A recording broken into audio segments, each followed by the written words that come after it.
We're live in 3, 2.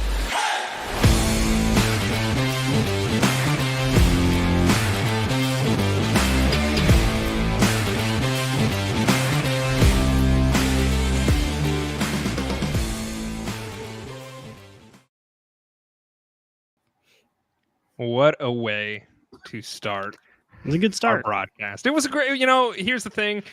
Hello, everyone. SlapDawg here. We are in a new studio. We had some technical difficulties. We've been having a lot of those recently, it seems like. So, but we got it figured out. We are here. We are live, and we are ready to go. And boy, do we have a lot to talk about today, gentlemen. NFL Week 1, baby. It's happened. We are done almost with Week 1. We have one more game here tonight, which we will discuss in just a moment. So we got a lot of recap to do. We're going to recap all of the games that are that have happened. Some we're going to go in depth on, some we're not. We're going to have some fantasy football conversation regarding a lot of these players. We're going to bring some studs and duds to the table for Week 1, and then we have an MVP for Week 1 as well. So I can't do this myself. As I mentioned, SlapDawg here. Welcome aboard, all you Brainiacs. I am joined today, every Monday, with Casanova Castro and Scotty Del Rey. We're back to 2 episodes a week. Gentlemen, welcome in. It's great to have you here. Yes, 2 times. You get us 2 times. Yes. Well, you get me 2 times. You guys are just here once a week, maybe twice a week, depending on.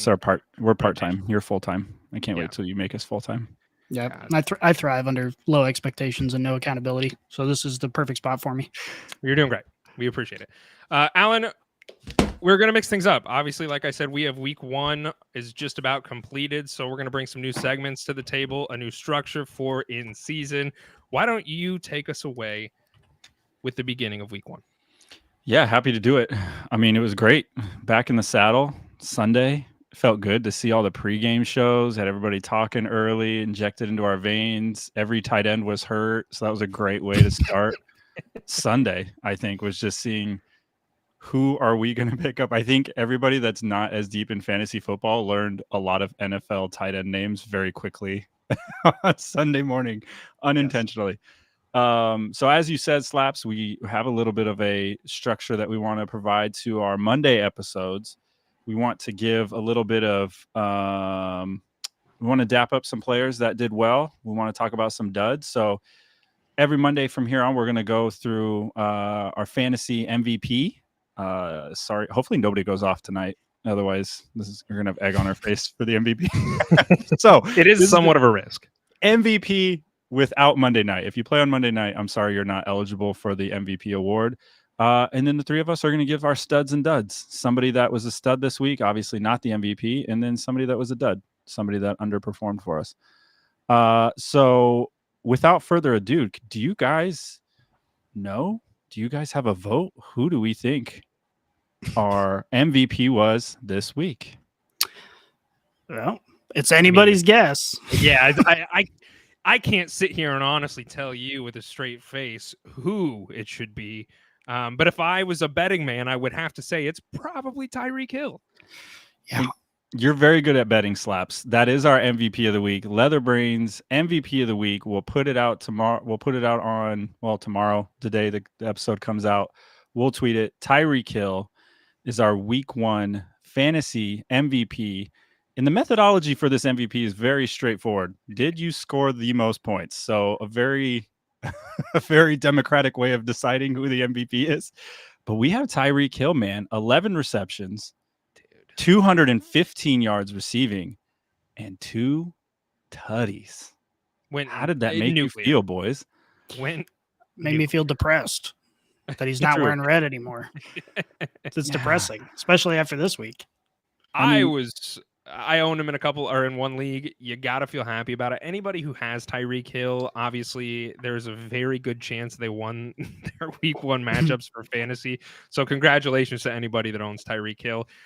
I think this is scary, to be honest with you. Like I'm a little afraid because Tyreek Hill, I mean, he came out and said, I want to crack 2,000 yards this season. And if he plays every game like this, he's going to crack 3,000 yards. So like it had an absolutely nuclear game showing no signs of slowing down whatsoever. He was very dominant. And I'm kind of concerned. I don't want to say I'm concerned because I'm happy for him. I'm happy for anybody that drafted him. But does this maybe, and this is week 1, maybe this is overreactions, but does this maybe make you think I should have drafted Tyreek Hill ahead of Jamar Chase and or Justin Jefferson?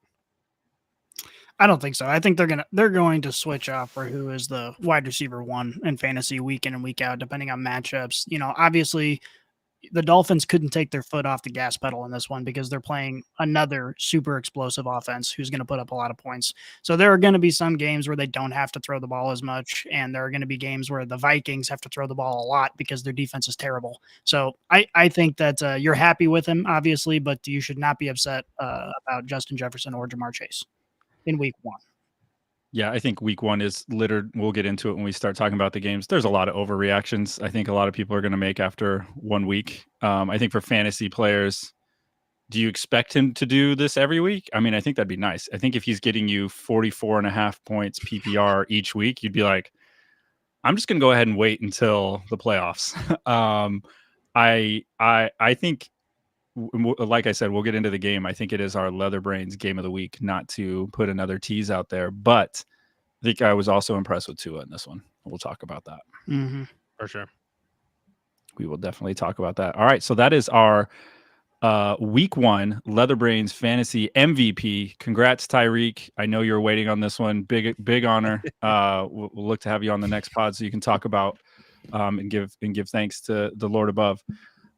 Next thing I want to talk about, boys, our next intro segment we have new to Leather Brains is our studs and duds for week 1. So we're going to go around. Each of us are going to give our studs first, or duds first. How do you want to start this? Do we want to start with the negative and then finish on a high note, or do we want to start with our studs? Yeah, let's start with the duds, bro. Yeah. Okay, we'll go duds, studs and duds, but we'll go duds first. So we went through and gave a dud of the week. So we'll pass it around, give why it was your dud, and let's banter a little bit about who disappointed us most in week 1. Who would you like to start? I'll start it. I think mine was a not obvious, but for me, I was definitely not impressed after signing such a large contract. I think that was the theme of week 1. You signed a large contract, you shit the bed. And for me, it was Joe Burrow. I was very, very puzzled onto why he performed the way he did this week. A little bit of a note for you about other quarterbacks that perform this way. So for over the last 10 years, there have been just 3 times that a quarterback threw 30-plus passes and didn't even eclipse 100 yards, which Joe Burrow, I think, threw for 85. The other 2 quarterbacks to do this, throw for 30 passes and not get 100 yards, was Sam Darnold and Andy Dalton. Those are the only 2 quarterbacks that did what he did on Sunday. And for me, I get he didn't play the preseason, but it's not like he doesn't know who these dudes are. I don't know if he's hurt more than they let on. I don't know if he's just rusty. I don't know if he's tired of counting money. Something happened. So he is my week 1 dud of the week. Yeah, the thing is, and we'll talk about this a little bit more when we get to the game, but the Bengals have kind of a streak going now of sucking in week 1. And Joe Burrow also has that streak of just not really performing well. And I think it almost has to be because he doesn't play in the preseason. Obviously he knows these guys, he knows the offense, he performs well on a regular basis, but it's consistent now. Week 1, he comes out and just struggles. And also the Bengals just struggle against the Browns. That's just the way it always goes. They always have a harder time with them than they should. And on top of that, the weather didn't help anything. So it obviously is disappointing. I, like everybody else on planet Earth, was negatively impacted by this performance on this team, but I think there are better days ahead. I agree. Scotty, who did you bring for your dud of the week, my friend? Mine is the entire Giants offense. Every single person that you could possibly think of sucked ass against the Dallas Cowboys. And it's hard to tell if the Giants offensive line is a real problem or it's just the Dallas Cowboys effect where they have a great defense and they're able to get to the quarterback so fast. But it was like watching it was painful. It wasn't even enjoyable football to watch because it was Daniel Jones snapped the ball, and if he didn't hand it off to Saquon Barkley, he was being hit within 2 seconds. Like there's just nothing he can do. So people are talking shit about Daniel Jones, and obviously he didn't perform for fantasy. But what do you expect him to do? Like you got Micah Parsons in your mouth after 2 seconds of getting the ball in your hands. Like, there's just nothing that you can do about that. And there's no way that he could have had success given the circumstances. So the entire offense looked really, really, really bad. And we just hope that this is just the Cowboys effect. Yeah, the Cowboys, and we'll talk about it when we get down to the NFL games, but they looked good. They looked good. Somebody who didn't look good for me is my dud of the week, Cam Akers. Cam Akers was a complete and absolute dud, which is almost comical. I don't often do this, but I just happened to be listening to the episode that Scotty and I did last week, and we were hyping up Cam Akers, and I'm sitting there just shaking my head, and I'm like, God dang. The most disappointing part about Cam Akers is this. Cam Akers had 22 rushing attempts. So you look at that and you're like, man, there is no way that he didn't score under 10 fantasy points for you. He found a way to do it. He only finished with 29 yards. So that's like 1 point something yards a carry. That's fucking 1.3 horrible. or something. Yeah, the only reason Cam Akers had any sort of usability, he got a touchdown, which made it bearable to start him, but definitely not a good look for him in week 1, especially given the amount of attempts that he had without football. So I think he very well earned the dud of the week for me. Yeah, he'll be featured not in a positive way in an article that's coming out a little bit later this week. But yeah, Cam Akers, the biggest problem that I saw with him is the split with Kyren Williams. Kyren Williams looks to be the guy on passing downs. He got 2 targets to Cam Akers 0. Kyren Williams looks to be the guy that they want the ball in his hands in the red zone. Like, that's a real problem. Unless Cam Akers is ripping off 15, 20, 25-yard runs, it's going to be a crapshoot every week if he ends up finding usability. He was incredibly inefficient. And you could say, okay, well, maybe it was an off night for the offensive line or whatever, but Kyren Williams went out there and rushed for 5 yards a carry. Like, he had no problem being efficient and scoring touchdowns. So this is just not a good look for Cam Akers. The saga continues from last year where we've been hyping up Cam Akers all the time, and Sean McVay just refuses to. You can't even really blame this on Sean McVay because he did get 22 carries, but it was just a bad look. Yeah, it wasn't great. Alan, who'd you bring for your stud of the week, my friend? Yep. Stud of the week for me went to somebody, I'm going to say, making their first start, because it really is the keys to their car. It was a game that I was very heavily interested in, and that's Jordan Love of the Green Bay Packers being my stud of the week. Fantasy line was good. I think overall the Packers played much better than I expected. Chicago, little less, but I think given that he's now following Aaron Rodgers, I thought he played with a lot of confidence. I thought he put the ball, it was on time. He was getting it to people. I think last year, what did I see that the Packers had no opening drive touchdowns last year with Aaron Rodgers, and then this year they start opening drive touchdown for Jordan Love. So he is my stud of the week. Coming in and performing like he did on his first start. Thought it was good. He looked good. I dig it. Scotty, who are you bringing as your stud? Oh, mine's another obvious one. It's Mr. Tua. This guy, I mean, obviously when you have Tyreek Hill going for 200 yards, he's going to have a big game. But he threw for over 500 yards in this game, and he threw some dimes. That pass to Tyreek Hill in the corner of the end zone to win the game was just incredible. Like, he had no space, no room for error, and he pulled it off. This is the reason why people were high on Tua. He obviously has a lot of risk with the injury concerns that we discussed last season, but if he's able to stay healthy with the weapons that he has on this field, he is a fantasy asset. And I think, it's way too early to have this conversation, but he just kicked in the front door to the MVP conversation. If he is able to continue this level of play, or, even just a reasonable level of play, this guy is in that conversation. And you can say largely because of the weapons on the field, but that's the way the offense works, and he's able to work in that system. And he's great, by the way, for fantasy as well. Yeah. And I mean, we've said this before. Tua was one of my dark horse guys going into the season, where he was being drafted at comparable to where he is able to finish at is incredible. The biggest thing for him is, can he stay healthy? So I think he certainly proved that he can play at an elite level, especially when he's got Tyreek Hill on the field. So my stud of the week is Brock Purdy. I was very, very impressed with this young man, which is almost somewhat painful to say in some ways, because I have been kind of on the fence with him throughout the entire offseason. And this was a game I was really interested to see. The Steelers have a defense that is prototypically pretty damn good. And the 49ers are really good across the board. I mean, their entire team is great. But the one thing that I really wanted to see is, Was Brock Purdy a fluke last year? There's some tape on him now. He's coming back from an injury. What is he going to do with this offense? And I'm going to tell you right now, he did an incredible job. He was poised in the pocket. He looked like he knew what he was doing.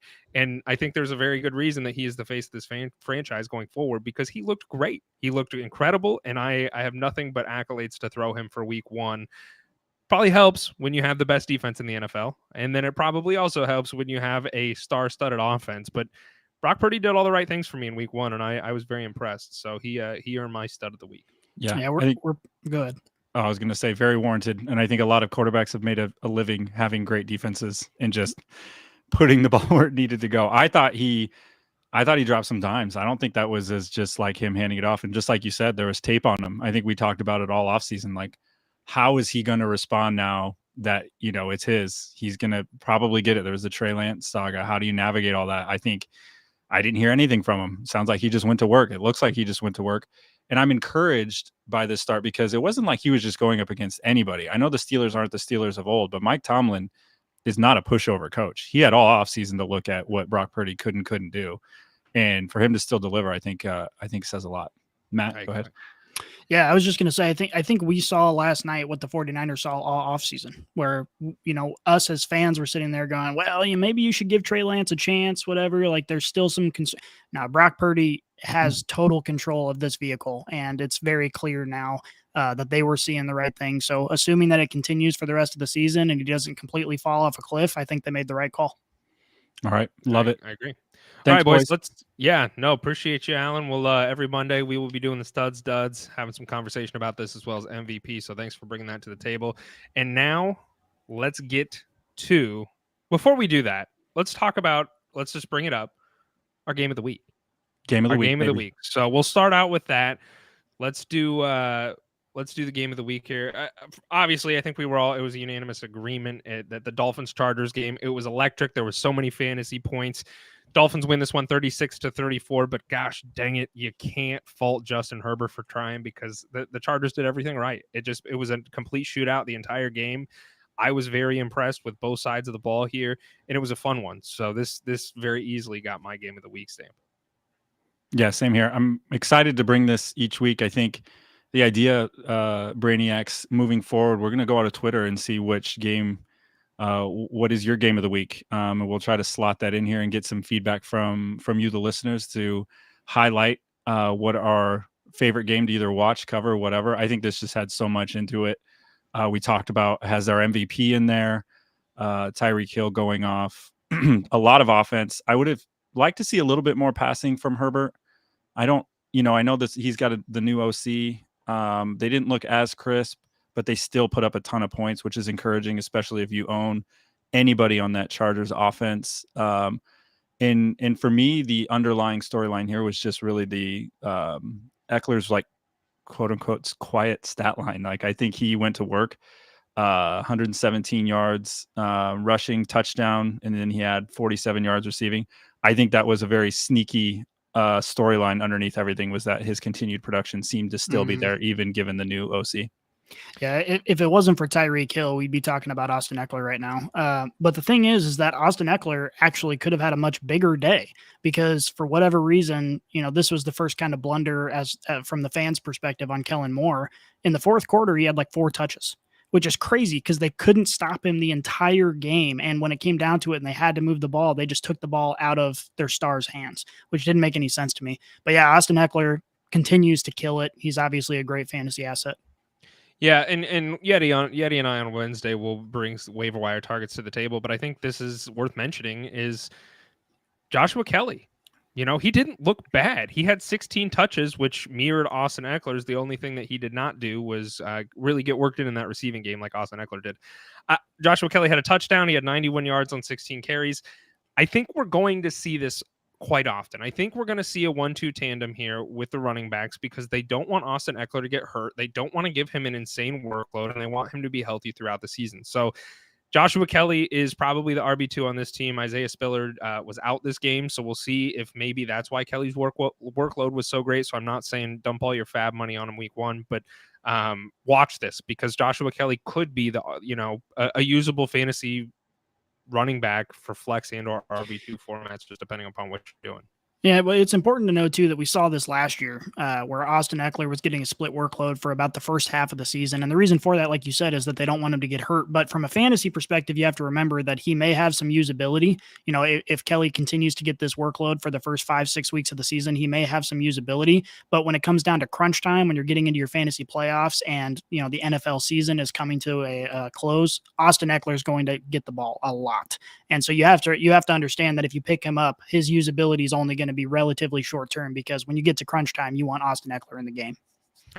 The other thing I'd like to note here before we move on from this game is just briefly, I want to touch on Quentin Johnson for a second, the rookie wide receiver that the Chargers drafted in the first round. He only played 29% of snaps for the Chargers, and he was actually behind Joshua Palmer in the wide receiving game. So he was the wide receiver 4. I'm not hitting the panic button on him just yet. I think this is going to be something where I was expecting this, you know, with Mike Williams and Keenan Allen both on the field. Very obviously, those 2 wide receivers are the best wide receivers that the Chargers have.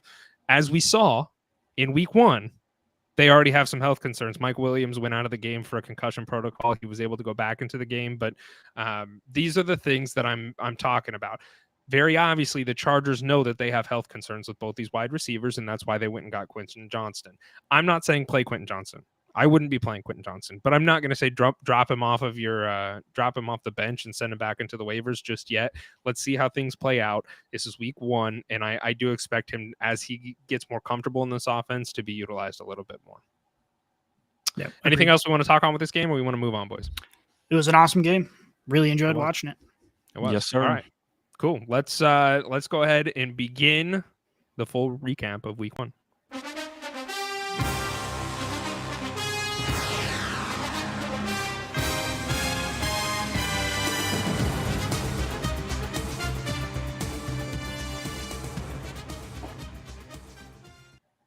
That felt good. It did feel good. Very good. Boys, let's start off with one that is probably a little bit more difficult for you guys to talk about. The Lions, the Chiefs, the Thursday night game, the game to kick off the season. Lions win this one 21-20. It's got to be a little bit difficult for both of you as our resident Chiefs fans. So I don't know where you guys want to start with this. I feel as if I should not be the one to heavily discuss this one. I'll start this one. I want to paint the picture for everybody listening. Obviously, we have a text group to discuss all things podcast. There was some really good back and forth shit talking after this game. Obviously, Slaps is big on the Lions. I obviously like the Lions moving forward. I didn't want to say that during the game, as the Chiefs were losing and dropping passes all over the field. But we were talking massive amounts of shit, and it felt really good. I think that's what let me know that football, the NFL season was back. I was like, oh, fuck it's yeah, football. like, we're talking. Like, I don't even know what I'm arguing about half the time, but we're arguing. This game, it was a fun way to kick it off. I thought it was an entertaining game, as an unbiased, if I remove all the bias out of it. I thought it was entertaining. I think there was some entertaining aspects of what Kadarius Toney was or wasn't doing. I think catching the balls. I think week 1 in general, and this is going to highlight every game, there's going to be a panic button. There's going to be something you don't like. You have to remember, this is still beginning of the season. There are still some things being worked out. The Chiefs had a new old offensive coordinator in Matt Nagy coming back. It's a different voice in Mahomes' ear. Didn't have Kelsey. I think the offense was just missing that click, and it wasn't, not going to make excuses for it. The plays were there to be made. They just didn't make them. And kudos to the Lions for playing aggressive, going for it when they had to, playing downhill and playing to a lot of their strengths, which from a fantasy perspective, I wish they would have done a smidge more, because I think there was a little bit there that could have been had from an offensive perspective. But all in all, I felt like it was an entertaining game and a great way to start the season. Yeah, I'm not going to say it was a great way to start the season. That would be crazy. But it was an entertaining game. The one thing I'll say, I think 2 things can be true at once as a Chiefs fan. Number one, you can't take it away from the Lions, because, at the end of the day, they made the plays they needed to make to win the game. But with that said, neither of these teams looked very good. So, I think that it's week 1, so you can't really hang your hat on anything. But the Lions are also going to have to see some improvement if they're going to have some success this season, which we all expect them to. I think we all expect them to be at least competing for a playoff spot, if not a playoff team. So I think we have to see some improvement on both sides there. But I'm going to put my rose-colored glasses on for a second. I think this is what the Chiefs needed.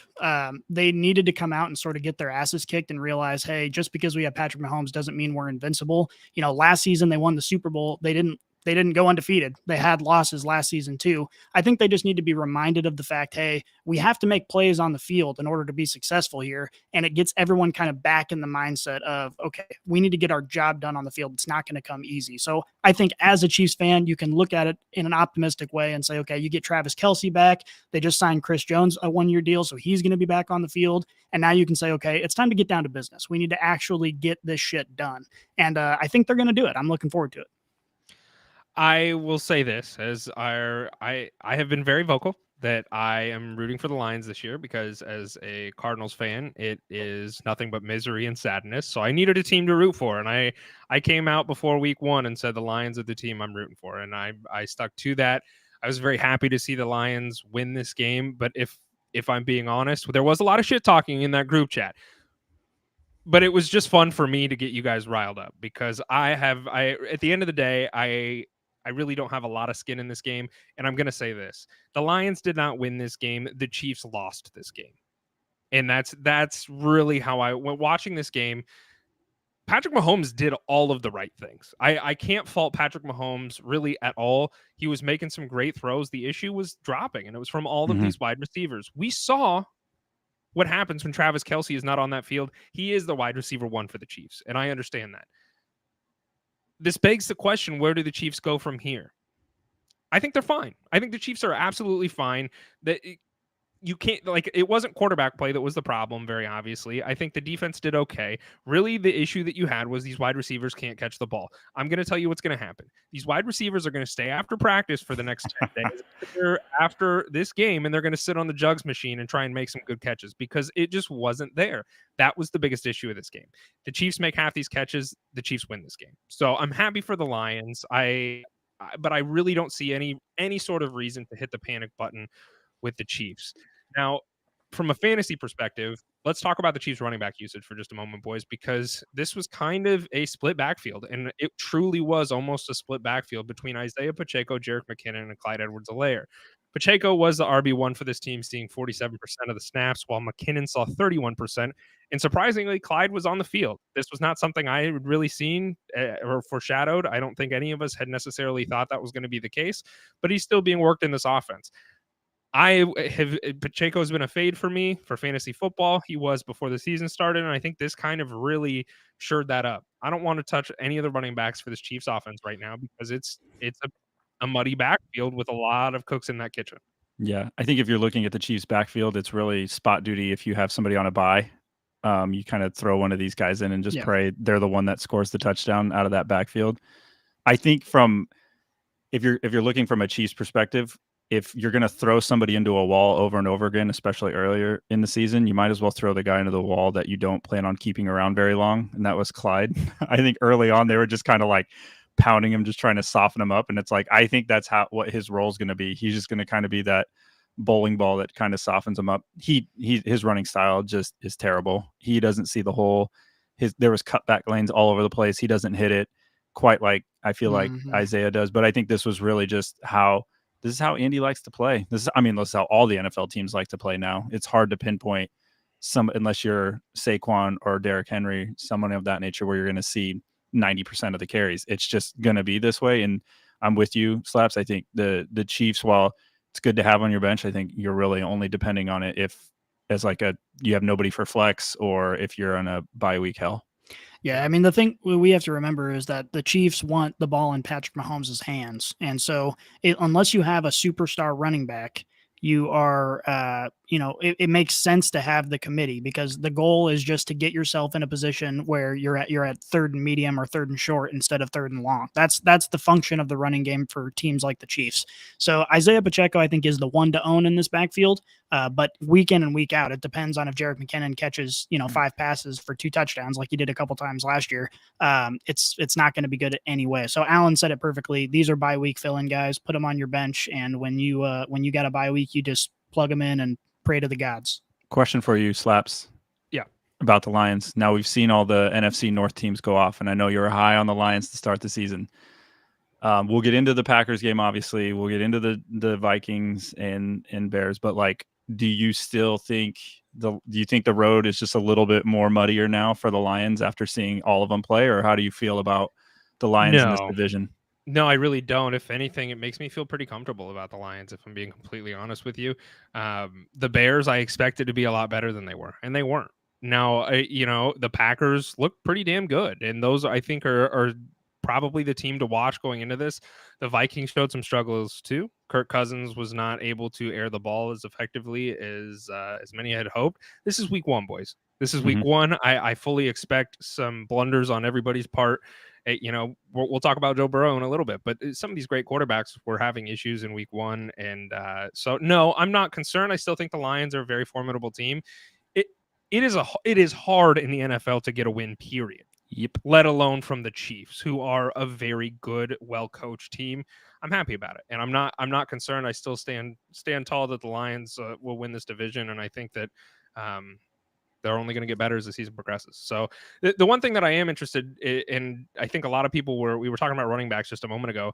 The Lions running back room, I think, needs to be discussed a little bit here, because this was something a lot of people were counting on. Jahmyr Gibbs. He was a 3rd round fantasy football draft. He only saw 27% snaps, which is pretty bad when David Montgomery saw 77%. Now, I'll tell you, Jahmyr Gibbs, he had 7 carries and 2 targets for 60 yards.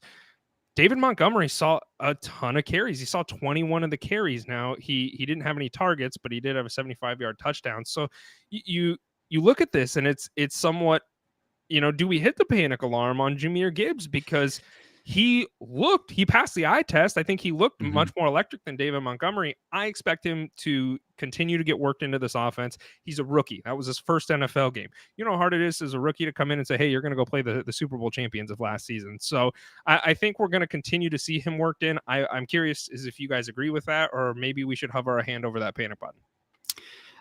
If it wasn't for Dan Campbell's history with running back rooms, I would agree 100%.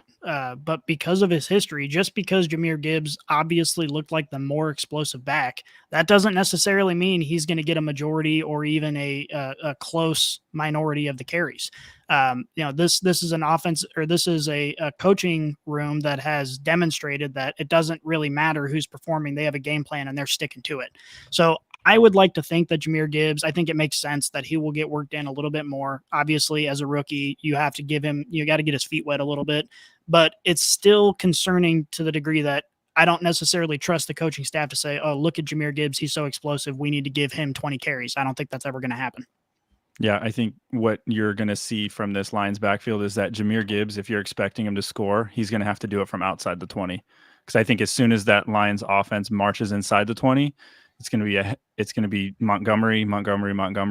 I know a lot of the notes coming out of Lions camp was that they trusted Montgomery, which you always do with a more veteran back in the pass pro. And I think they're going to lean on that. So I think that also slanted the snaps that they played, because Montgomery is going to be on there. But I think when Gibbs was out there, it was very intentional. I expect that to ramp up, but I think we'll see how the philosophy moves going forward. But I think Gibbs is going to have to be somebody that strikes from outside, where he's busting a long one from outside the 20 to get in. And the good news is that he can do that. So week 1 overreaction, which one of the two would you currently want to be rostering on your team right now? It's hard not to say Montgomery. It is, and we knew that coming into the season. We knew that he was going to be the goal line back. He's a lot bigger. He's more of a bruising running back. He's a veteran, right? You knew he was going to be that goal line back. The question was, is this going to be a 50-50 split, or is this going to be a 70-20 split? And right now it's a 70-20 split, so you have to say Montgomery now. But I think that'll hopefully get a little bit better as the season progresses, assuming Dan Campbell doesn't fuck it up again. Well, I won't say fuck it up. They won, but let's move to the next game. Panthers versus the Falcons. The Falcons win this game 24-10. Bijan Robinson, welcome to the NFL, my friend. 65% of the snap count, 10 carries, 6 targets, 83 yards, and a touchdown. Bijan was everything I think everybody was hoping he would be, and maybe some more. I think Bijan looked incredible. His touchdown that he had, I was very giddy with excitement when it happened because he juked a guy out, ran in on the 10-yard line. It was beautiful. It looked great. I think Bijan looked great. But what's really interesting is Bijan was not the only running back on the field for a large portion of this game. Tyler Algier, the running back from last season, a lot of people were fading him, and he's probably on a lot of waiver wires right now. He saw 54% of the snaps. So he saw 15 carries. He actually out-carried Bijan Robinson. He got 3 targets for 94 yards and 2 touchdowns. So Tyler Algier was also being worked into this game. What are your guys' thoughts on Tyler Algier moving forward? Is he somebody are we going to see this Falcons team kind of work in tandem a little bit here for the running back room, or what are you guys thinking? I think it's going to be a 70-30 split by the middle of the season with Bijan leading. The fact of the matter is, if you watch that game, and this is something that they see at practice, Bijan is a generational talent. Everyone's been saying that, and it's clear when you watch him play. You know, if you give any other running back in the NFL the ball that Bijan got, I don't think any of them are scoring that touchdown. Bijan might be the only guy on planet Earth who's scoring that touchdown in that situation. And as the season goes on, we're going to see that more and more and more, and it's going to be impossible for them to not keep Bijan on the field for a long time. I think I could have done it. Well, okay, yeah, you aside, but you're a Superman, so I don't know. But yeah, I mean, Tyler Algier, he was a great running back last year. He's very talented. That's why fantasy managers were excited for Bijan to go to a team that runs the ball a lot. But also it's like, well, a lot of people had Tyler Algier that they were really excited about on their dynasty rosters.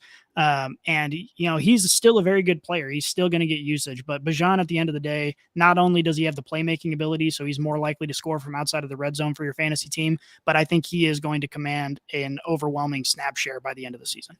Yeah, it was an interesting storyline. I think if Algier, obviously, I mean, he's probably on a lot of waiver wires. If you have a budget, I mean, 5%, maybe 10 if you're desperate. I agree with what Scotty's saying, is that I don't expect this to carry. You're going to see this through a lot of the games in week 1. It's like, so-and-so got the ball more than this guy. That's a surprise. I think that's just how these coaches operate. They're just going to get guys into a lather. They don't want to overcomplicate it week 1. I think they saw what they saw, and these guys aren't stupid. At least I hope not. Please, God, please don't. I mean, Arthur Smith has a cool mustache, so I don't know if I can call him stupid. But you want to talk about something that Arthur Smith didn't do? It was get Drake London involved. He put up a goose egg for fantasy football. Kyle Pitts wasn't too far behind him. We didn't see this team throw a lot. They didn't need to, because they were playing the Panthers. So, but it was still a little bit of a sad plea for those that drafted Kyle Pitts or Drake London, because neither of them really got involvement. Let's remember their quarterback. They have Desmond Ridder as their quarterback. And I think that unless we see him progress as far as a football player is concerned, these guys are very limited in their fantasy football production. And the Falcons were a run team first last year, so I don't know. And they went and drafted the best running back in this draft. So I don't think it's any surprise to anybody that they're going to continue to pound the ball. It's just unfortunate for those that were banking on either Pitts or London to have great fantasy football productions, because I think it's going to be very few and far between this season. Yeah, it's tough. It's going to be impossible to predict, because Drake London, we talked at length about Kyle Pitts and about how he's obviously a great talent, but as we've discussed, I just don't think the volume is going to be there. But we always said that with the understanding that of the volume that existed, Drake London was probably going to get the majority of it. And now we're seeing that the usage of this running back room is going to negatively impact both of them. It doesn't matter that he's the wide receiver 1. There are going to be games where he gets not only no catches, but 1 target. He got 1 single target as the wide receiver 1 on this team. That's mind blowing. It's very, very, that's scary. And then on top of that, when they get into situations where the game script would call for more of a passing attack, we don't know if Desmond Ridder can do it. And so all those things combined, I started Drake London in a couple leagues over people like Jordan Addison, because I just wasn't sure how the snap share was going to work out. I knew it was a little bit of a risk, and I'm not going to make that mistake again. Drake London is going to be a flex player or a bye week fill-in until the Falcons decide they want to throw the ball ever. Yeah, the other thing of note here is the Panthers. Miles Sanders played 58% of the snaps and got 6 targets in his first game with the Panthers. I think Miles Sanders is a great play moving forward. I don't think the Panthers are going to be great, but where you drafted Miles Sanders at, you're not counting on him as your RB1. And if you are, he's going to be on the field enough to get fantasy football potential output. I don't expect the Panthers to be up very much this season, but if somebody's catching the ball, that equals PPR points for me, and that's something I'm interested in. So moving to the next game here. Texans, Ravens. Ravens win this game 25-9. The second of the rookie quarterbacks game. I worded that oddly, but you understand exactly what I'm saying.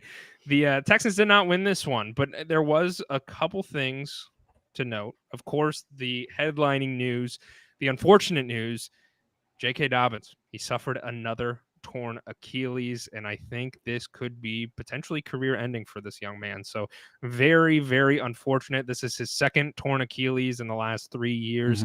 He was coming back from it last season. We saw him kind of take some form going into last season, and his season is now over. And it begs the question, will he ever play in the NFL again? Because those are devastating injuries, and to go through 2 of them in the last 3 years, not a good look for you, my friend. So, and for those that drafted him in fantasy football, you could very easily drop him for you redraft players out there.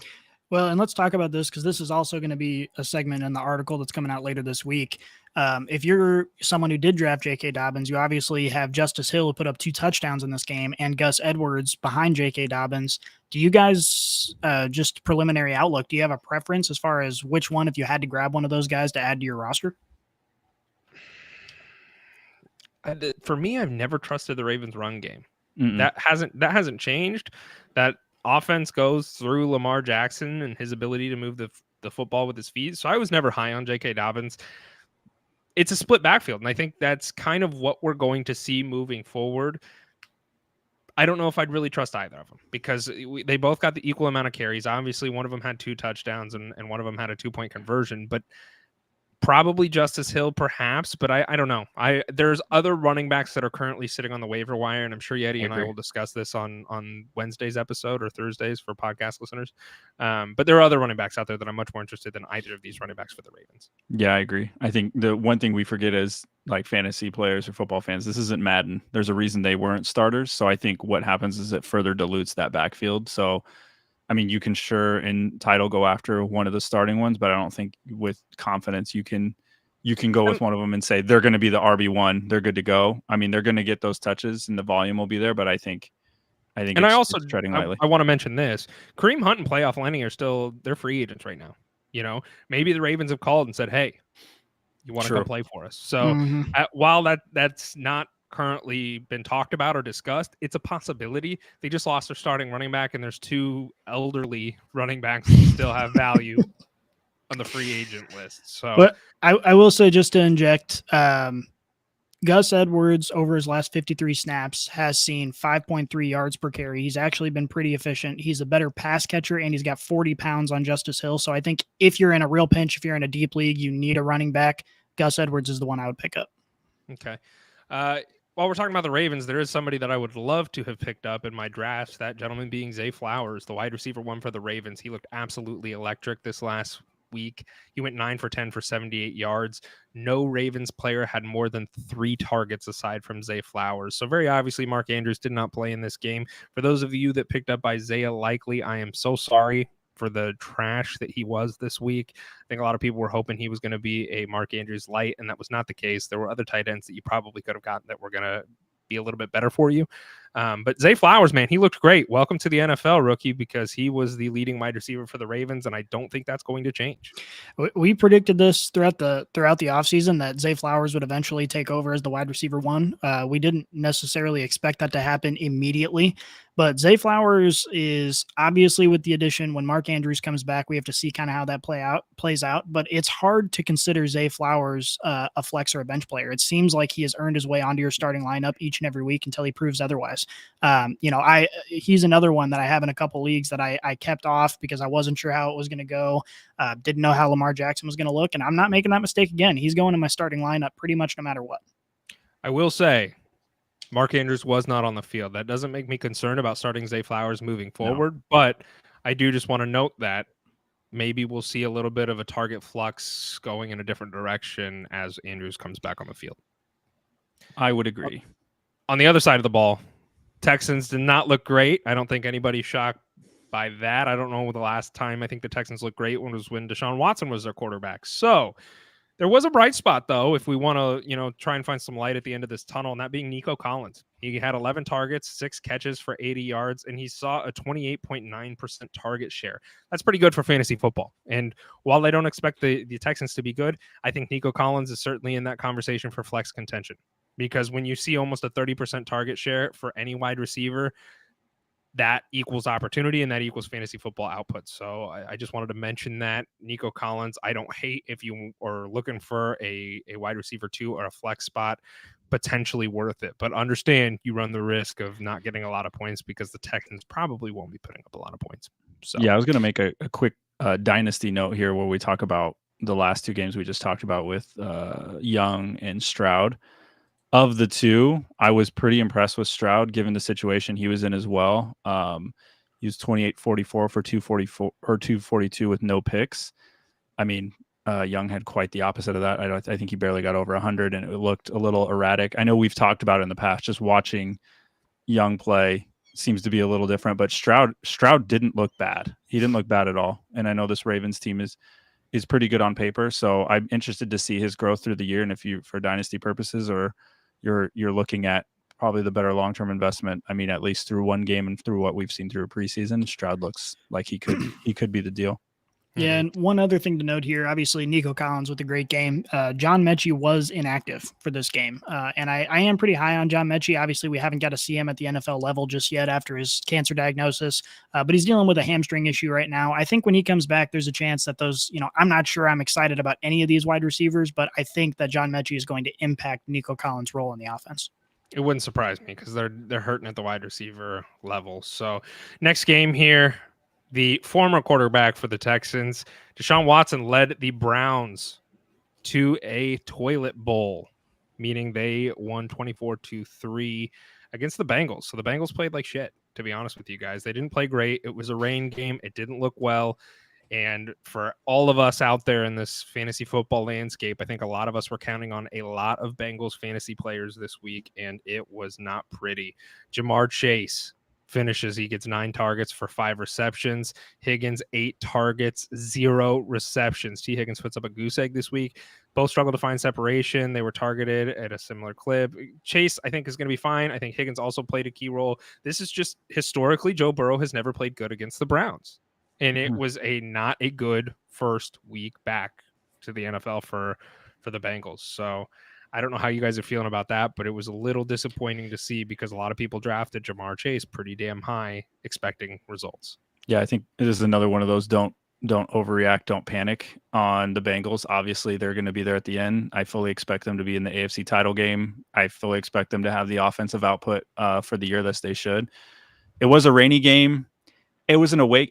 I don't know. Like if you ever like watching it on TV, that Brown Stadium just looks weird. Like I mean, it's just looks like a weird environment to play a game. And Burrow didn't play all the preseason. The other thing I think that was underlining, and when you pair it with his production, I know he was targeted 8 times, but there were some reports after Burrow signed his big deal that Higgins was hitting a stalemate with his extension and his deal, and it looks to be not looking great for any long-term deal for him. So I think, from a Bengals perspective too, I don't know what they plan on doing with him. I know a lot of people expected them to trade Higgins, so it'll be interesting to see how this plays out through the year and how they use him or don't use him, because I think there's an underlying current of contract negotiations between him and the Bengals. But all in all, I think this was not as much as I felt about the Bengals. I think they're going to be fine. That sucks that it happened in week 1, but I was a little bit impressed too with how Watson played. I think he threw one terrible interception right to a linebacker, like literally horrible. Yeah. Dotted him with the ball right in his chest. But other than that, I mean, I think this is kind of what we expect from Deshaun Watson. He's going to scramble. He's going to run. I would have liked a little bit more accuracy from him, but it was rainy. So I think it says more to me about how the Browns could be, more so than what the Bengals are walking away from this game. Yeah, I don't have any more analysis on this game. I think you really kind of said everything that needed to be said. The Browns looked decent. The Browns are what we expect. And I am excited to see Elijah Moore, who led the wide receivers for this team. He had 7 targets as well as Amari Cooper. But Elijah Moore looked good. Elijah Moore is the wide receiver 2 for this team, and I think he could be in flex consideration when needed as well. They got weapons for sure. The other thing to remember is that, obviously I don't think anyone's really panicking about the Bengals, but they've got the Ravens next week, and this game could be a shootout. If both these offenses show up, you could see a ton of points coming from the Bengals players. So not only should you not be afraid to start them, but I think you might be a little bit excited for this week 2 matchup. Speaking of excitement, the Colts, they did lose to the Jaguars, but I would have to say Anthony Richardson is probably the best of the rookie quarterbacks to start this week. Jaguars win this game 31-21. Richardson looked good. He went 24 for 37 for 233 yards and a touchdown. He is running with his legs. He's the youngest player in the Super Bowl era to start a season opener with a touchdown through the air and on the ground at 21 years old. And he's the second youngest player ever to start a season opener at quarterback. I was impressed with Anthony Richardson. I'm going to be completely honest with you guys. He looks like one of the best rookie quarterbacks. If this is any week 1 overreaction, here it is. Anthony Richardson was good. Anthony Richardson was certainly usable for fantasy football. And I'm also going to tell you guys right now, he got Michael Pittman involved. Michael Pittman went 8 for 11 for 97 yards and a touchdown, scoring almost 24 fantasy points. I was very concerned with Michael Pittman. As I've stated, I brought the stats a couple weeks ago before the NFL season started and said rookie quarterbacks don't ever get NFL wide receivers great finishes. Welcome to the NFL, Anthony Richardson. Jaguars did win this game, but I think the Colts have a lot to be optimistic about moving forward. Yeah, it's not fantasy related at all, but it is actually mind-blowing to see Anthony Richardson on the field next to all those giant human beings, and he just dwarfs everybody. Like, he's taller than all of his offensive linemen. He's just a huge athletic freak. So yeah, I mean, the sky's the limit for him because, the concern for him was coming out and being a bad passer, and obviously he's got some work to do in that regard.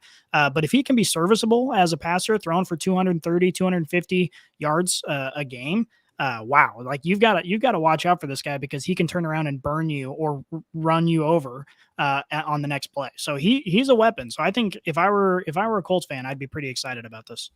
Yeah, same. I think for young quarterbacks too, you have to remember they're latching on to people and who they can trust. Like, they're not seasoned vets. So if you're looking at somebody like Pittman, I was nervous about Pittman.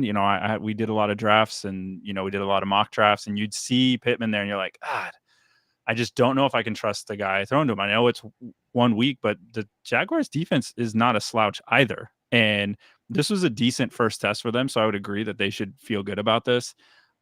Very concerned about the running back room now. I know we always were with JT going out. I think, was it Funk that's hurt? He's out. I saw one of their running backs for the Colts is now again out for the season. So they're down to like 1 running back and then somebody on the practice squad, if you don't count Richardson as a running back. So not looking great, but this it puts a lot of strain. It could be another landing spot for one of those veterans that I mentioned. Obviously I don't think that's the route they want to go because JT should be back in the next 3 weeks. There is still some trade discussions going on with him. So while I don't know how that's going to pan out, this running back room is disgusting. As you mentioned, Deion Jackson was the lead running back. He saw 13 touches for 14 yards. So wow, what a great outing for him. And then you had he went 5 for 6 for 14 yards. So he had a little bit of, PPR value, but nothing wonderful. So Zach Moss is slated to return. The man who broke his arm just a couple weeks ago is slated to make an appearance here before too long. So I don't know, not great for the running situation. And I think that makes it that much more difficult for Anthony Richardson because when you can't rely on your run game, it really puts a lot of pressure on that rookie quarterback. So we'll see how things progress. Deion Jackson currently is the running back to own, but as I mentioned, his stat line was not beautiful. So we'll cross your fingers in a flex spot for him, I guess. But speaking about running backs, the Jags running back room, Travis Etienne looked great. I don't think that's of a shock to anybody. He went 18 for 77 and 1, and he also went for 5 for 5 for 27 yards. Not surprised Tank Bigsby was involved here. We had kind of spoke about that a little bit this offseason, and here it is. Welcome to week 1. Tank Bigsby, he went 7 for 13 and 1. Not a great stat line, but he did get you a touchdown. I don't think this is going to go anywhere. I think Tank Bigsby is going to be involved. Doug Peterson prototypically likes to use multiple running backs. ETN is still the guy to own, but I think Bigsby is going to continue to be involved for this team. So wanted to just touch on that. And the last part of this game is Calvin Ridley for the Falcons, or excuse me, for the Jaguars.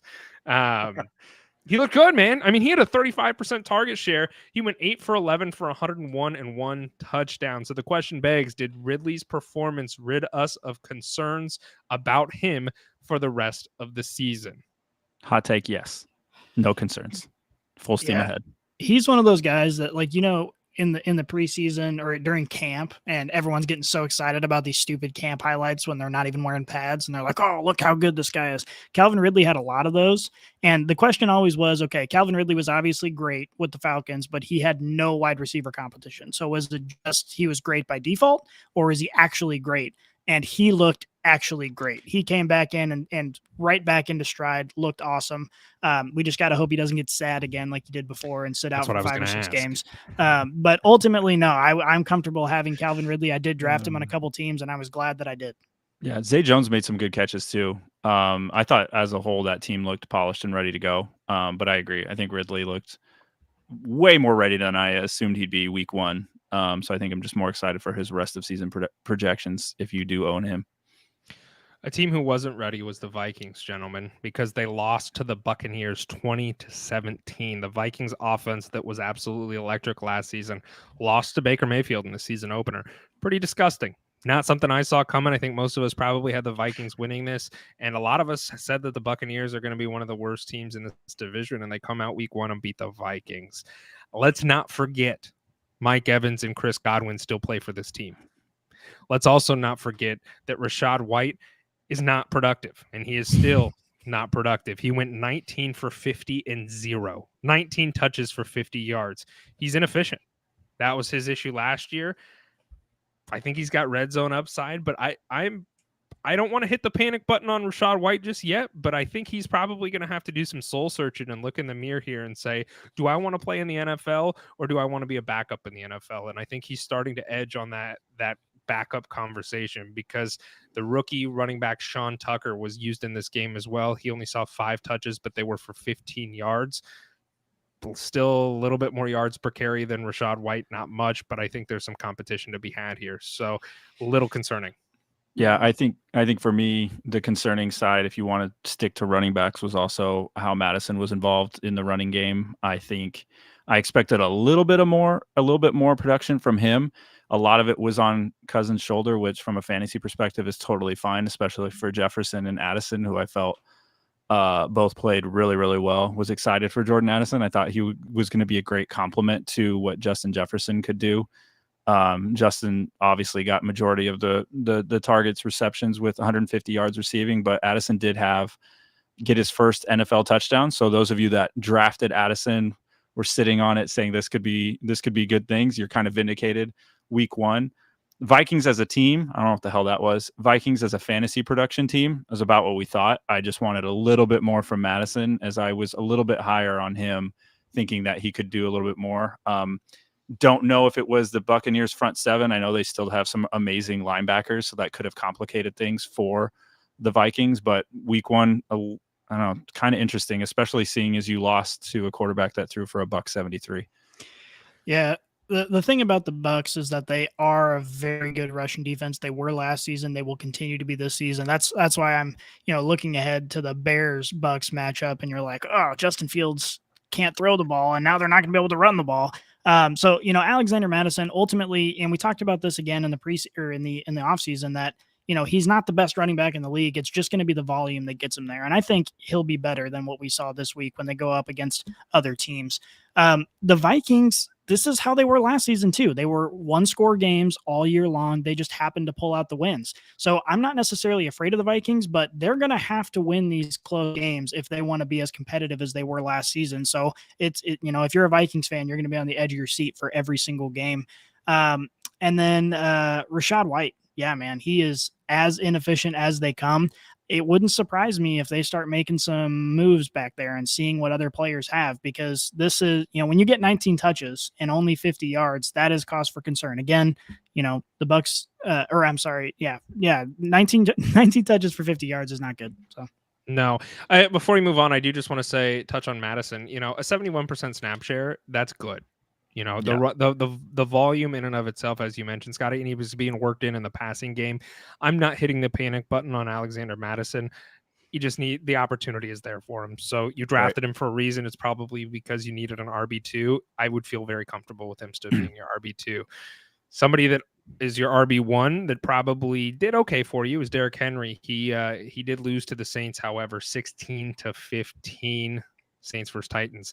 Derrick Henry went 15 for 63 and 0. He also saw 3 targets, and he caught 2 of them for 56 yards. So great to see out of Derrick Henry. I don't think that's a shock to anybody, but what I do think is a shock is how much we actually saw. Tajay Spears was on the field. I'm not going to say it was a lot, but it is something to note. And he is the rookie running back for the Titans. Keep an eye on it. That's what I'm going to tell all the Brainiacs out there. Let's see how this progresses. What I didn't like to see was how bad Ryan Tannehill looked, because he looked absolutely terrible. He looked so bad. And DeAndre Hopkins, you saw him on the sidelines. He did not look very happy, and that's completely understandable. He went 16 for 34 for 198 yards and 3 interceptions.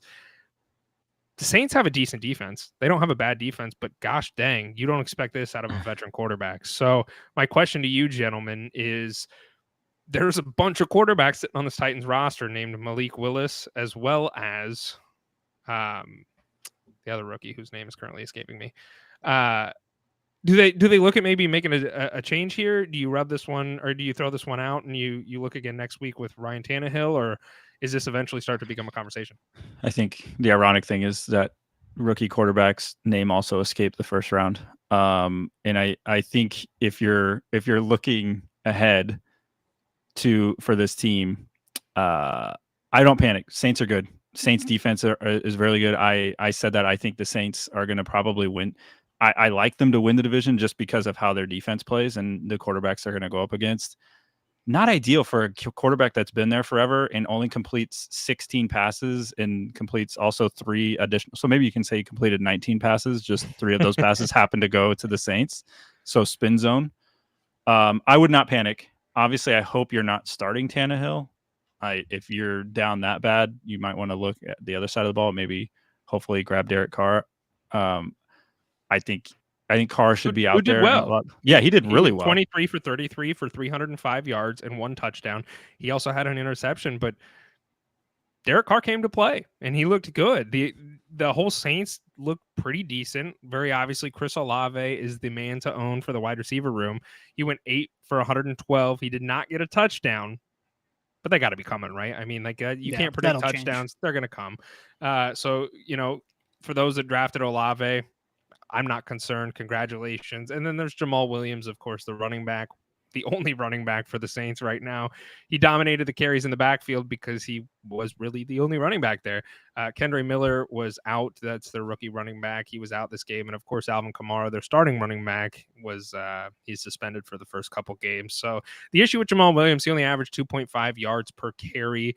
And I mean, that's not a good look for you. Shaheed, the other running back, he saw 2 carries. I don't know. Jamal Williams is definitely worth RB2 consideration right now for me, just because there is not a lot of competition right now. That changes if Kendre Miller plays this week and or when Alvin Kamara comes back. I think this is a throwaway game offensively. These are 2 really good defenses. These are 2 guys, even the head coaches pride themselves on how well and how furious their defenses play. This is one of those, let's evaluate next week and see if there's a reason to panic, but I think you stick to your guns if you own like an Olave or obviously Henry. Do you panic if you own D-Hop? Only because that was bad. It was like bad. Tannehill that's bad, but we'll see. I mean, D-Hop was a good option at wide receiver, but he wasn't even projected to be crazy high. Like I think on a lot of draft boards, he was like kind of that middle tier of guys, which is weird to say about D-Hop because he's still really good. But I think this was kind of what you expect from the Titans. It's defense, ground and pound, throw a few up to D-Hop. And so I wouldn't necessarily panic, but I don't think you're like, hey, D-Hop's going to go out there and win me a league. Yeah, they're not going to change their entire offensive scheme around D-Hop, especially when they still have Derrick Henry. I think if anything, they give Derrick Henry more carries because they see what happens when when he touches the ball 15 times, which isn't terrible. But you look at some of his stat lines from last season when he's putting up almost 200 yards rushing and he's touching the ball 30 times. It's going to be closer to that more often than not because that's how they move the ball. That's what they want to do. They want to run the clock down, count on their defense, and use that bowling ball of a running back to move down the field slowly but surely. So I think Derrick Henry is going to have much better games ahead. Tannehill can pretty much play as bad as he wants because Derrick Henry is that team, and he's still that team even with D-Hop there. Playing as bad as they want, 49ers versus the Steelers. Kenny Pickett played pretty fucking awful. And Brock Purdy did freaking phenomenal. As we talked about a little bit earlier, he was my stud of the week, and I think he deserved it. He was great. I don't know how much more analysis either of us or any of us really need to give on Brock Purdy other than this is a great offense. This is a great defense. The 49ers, if anything is to be taken away from this, they are certainly a Super Bowl contending team. And I think they prove that it goes beyond just the paper now. They look great. The only thing I'm excited about from this was, I don't know if you guys on Twitter, I've had to mute so many Kenny Pickett accounts that are like Kenny Pickettsburg, or all these like Twitter accounts that are like, he's him, he's the starter, he's the guy. I had to mute so many because it feels like on every timeline there's some troll account for Pittsburgh that was like pumping up Kenny Pickett all offseason. So like I was more just excited that like, shut the fuck up. Like he looked like shit. And I know the 49ers defense is really good, but he just looked like shit. No, he did. And, CMC, we don't really need to touch on him. He's great. But Brandon Ayuk, I do just want to mention him. He was really starting to, he is really starting to take form. He led the wide receiver room going 8 for 8 for 129 and 2 touchdowns. I think Brandon Ayuk should certainly be loaded up in your wide receiver 2 spots on a weekly basis, or at the very least your flex. I think he needs to be started. Yeah, I mean, there are so many weapons that it's tough to predict, but Brandon Ayuk has earned that right. I mean, he's been relatively consistent as you can be when you're on a team with George Kittle and CMC and all these other weapons. But yeah, I mean, he's got weekly wide receiver 1 upside, so there's no reason he shouldn't be in your starting lineup. I do just want to talk about George Pickens and the fact that he still can't be the wide receiver 1 on this team, even without Deontay Johnson on the field. Like, it's just, for all these people drafting George Pickens so high and counting on him to get these targets, he just can't do it. And he makes these crazy circus catches. He did in this game too, just made this insane circus catch that I think was out of bounds, but still no human being should be able to do that. But they don't throw him the ball ever. It's crazy. Yeah. Yeah. I mean, Allen Robinson, like you mentioned, he was the leading wide receiver with Deontay Johnson not there, which I think is kind of a surprise to everybody and is a little alarming. The other thing that I do want to mention is Jaylen Warren. You need to be looking at targeting him this week for waiver wires. And like I said, Yeti and I will have a whole waiver wire list for everybody on Wednesday's episodes. So, but Najee played 8 more snaps than Jaylen Warren, but Warren actually out-targeted him 6-2 and outscored him in PPR for fantasy with 6.8 to 5.3. I think if you drafted Najee, your hand is hovering over that panic button. Because I think Jaylen Warren is going to come in and perhaps steal this running back 1 position from him. There was a lot of articles towards the end of camp, towards the end of preseason, that were saying, hey, Jaylen Warren might be taking a lot of the cookies away from Najee. And I think, I know we've been very vocal, at least Matt and you have, about how shitty Najee is of running and how like unproductive he is. And I think what you're going to see from Warren, I saw him targeted in drafts, late in drafts. So if you don't have him picked up yet, and I know you and Yeti will get into it, I think, he's probably already rostered by somebody, or people are going to spend a little bit more fab budget to get him this week based on just what they saw in this game. Yeah, the reason you drafted Najee isn't because of his skill on the ground. It's because of his PPR upside. And now he doesn't even have that, which is devastating. So yeah, the panic button is certainly in the back of your mind right now, because if Najee is not going to be out there on passing downs, his upside is very limited. Absolutely. Next game here. Who fucking cares? Who cares? No, let's talk about it for just like a second. I don't Let's know just talk about it for a there's second. reason to. Cardinals, Commanders. The Commanders won this game 20-16. I don't care. I felt a little. We're all 0-1 here, bud. Yeah, I felt a little vindicated with Brian Robinson. That was my only like bright spot coming out of that Brian Robinson was from great. the Commander. I like that. Everything else was kind of a trash can. 59% target share or snap count percentage. He went 19 for 59 and 0. He did get a touchdown through the air, 1 reception for 7 yards. He is the running back to own over Gibby. And Gibby, he went 3 for 9 for 0 and saw 37% snap percentage. So yeah, Brian Robinson's the guy to own right now. And if this trend continues all throughout the season, Brian Robinson is the running back for the Commanders. I don't know. You know what? I don't.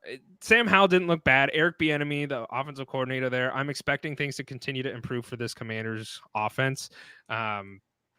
Jahan Dotson, I'm still excited for. He went 5 for 7 for 40 yards. The target share is there. He actually led the wide receiving room in targets, while Scary Terry only went for 2 for 4 for 31 yards. I still think Jahan Dotson's the guy to own. I'm still probably overly high on him and overly excited for Jahan Dotson, and I still am probably going to sneak him into my flex position on a weekly basis. If he's getting 7 to 10 targets, the upside is there. You know, he's not going to pop off every single week. This isn't an elite offense necessarily, but you know, Jahan Dotson is the real deal, and he is proving over the, you know, in every game that he's played, he has been very high in efficiency metrics. He's been very highly targeted. You know, it's just a matter of time before this guy goes off for a huge day.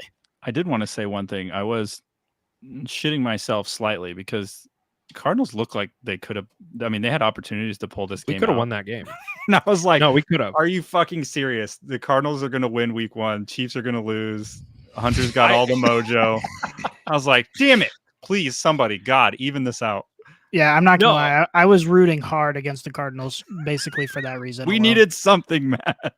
I also was rooting hard for the Cardinals. I don't want the Cardinals to win. It is the most absurd feeling in the world, but I want the Cardinals to get the first overall pick next season. I'm tanking for Caleb. Let's blow this team up. Let's get this fucking clown show of a coach out of here. Let's hire Eric Bieniemy as our head coach, and let's move forward with a decent quarterback and a good attitude. Let's talk about this, though, because obviously you're talking a lot of shit on Gannon, but he's a defensive mind, came over from a very good defensive team. I don't think he has a mind, but continue. He's got one, I'm pretty sure. But the Cardinals defense took a big step forward, at least in this week 1 matchup. They looked night and day different from almost every game last season. And they almost look like they were pissed. Like they were just mad at the situation. They're mad that they're on the Cardinals and the Cardinals are in this spot. And they were playing like it, which made them a lot scarier. Like they looked like the defense didn't want to tank. They don't want to tank. There is a team that when you go out on a weekly basis as a player of sports with the what the fuck do we have to lose mentality, it does get a little scary. And I'm sure that's probably most of the feelings of that locker room right now, because they are the worst team in the NFL. They do have a clown for a coach. I wouldn't want to play for him, and I'd probably be pissed if I was them too. But at the end of the day, they're still playing for contracts. They're still trying to get that next contract. I think this is a much more self-centered mindset for them than a lot of people want to admit. It's not a great outlook. And I don't know where you go from here. The Cardinals could have almost won this game. And I was watching this game and I'm like, please don't fuck this up for me.